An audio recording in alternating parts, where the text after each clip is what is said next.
by locating the hood latch, usually located in the driver's side footwell. Then, open your hood by finding the hood latch safety, usually located under the front lip of the hood.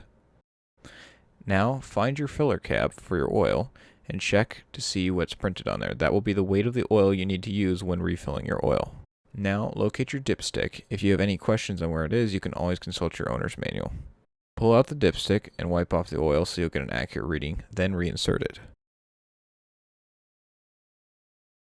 Now pull it out again and you will have an accurate reading. Now, dipsticks can be confusing, so you can always consult your owner's manual to understand what the notches on it mean.